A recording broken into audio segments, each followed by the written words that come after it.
হ্যাঁ, বস্ত্র তুলে দিচ্ছেন আমাদের সমরভূমি। বন্ধুরা, আমি এই পূজা মণ্ডপের সামনে এসেছি। আজকে দেখতে পাচ্ছেন মা সন্তোষী।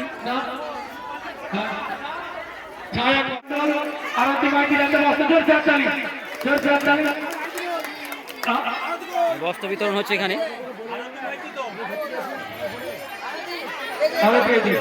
আচ্ছা, এখানে ভিড় কমে দাও, ভিড় কমে দাও। এই বিদায় বিদায়। আর নাম বল, নাম বল। কমলা মান্না। বসুন বসুন বসুন, আপনারা বসুন, আপনারা বসুন। আমরা কমলা মান্না প্রচুর এসেছে এখানে, প্রচুর এসেছে। বস্ত্র বিতরণ হচ্ছে এখানে যে। আচ্ছা, এবারে আর কি নাম বল? নমিতা প্রামাণিক। বস্ত্র দিলেন ডাক্তার রবীন্দ্রনাথ মন্ডল। ডাক্তার রবীন্দ্রনাথ মন্ডল বস্ত্র তুলে দিচ্ছে। নমিতা প্রামাণিক। সত্যবালা। কত মানুষজন এসেছে এখানে। সত্যবালা পাল নমিতা প্রামাণিকের হাতে বস্ত্র তুলে দিচ্ছে ডাক্তার রবীন্দ্রনাথ মন্ডল। জোরসে হাততালি, জোরসে হাততালি। ডাক্তার রবীন্দ্রনাথ মন্ডল বস্ত্র তুলে দিয়েছে।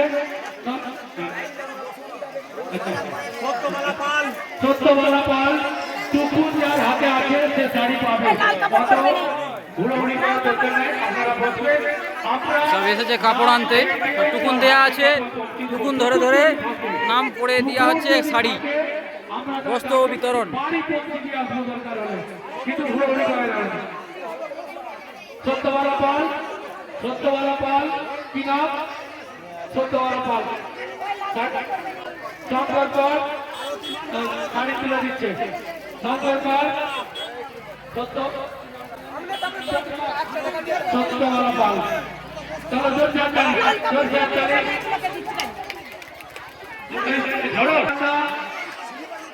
গুজরাবাদ, গুজরাবাদ। ঠিক আছে,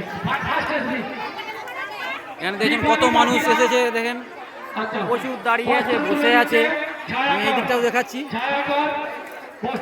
এভাবেই প্রতি বছর আমাদের এইভাবেই বস্ত্র বিতরণ হয়। নরনারায়ণ সেবাও করা হয় এই বামনখানা কিশোরপুর বীণাবাণী সংঘের পরিচালনায়। রাজকুমার মাইতি কল্পনা পড়ে বস্ত্র তুলে দিচ্ছে সমরভূমিক। প্রচুর মানুষ, প্রচুর অসংখ্য ভক্তবৃন্দ এসেছে। অনেক সমরভূমিক কল্পনা পড়ে বস্ত্র তুলে দিচ্ছে সমরভূমিক।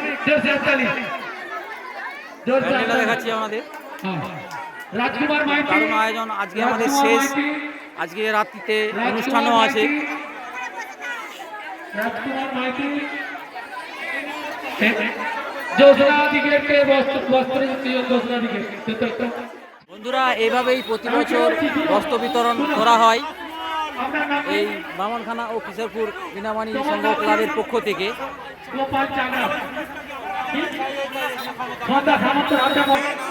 বন্ধুরা, ভিডিওটিকে লাইক দিবেন এবং শেয়ার করবেন। ধন্যবাদ।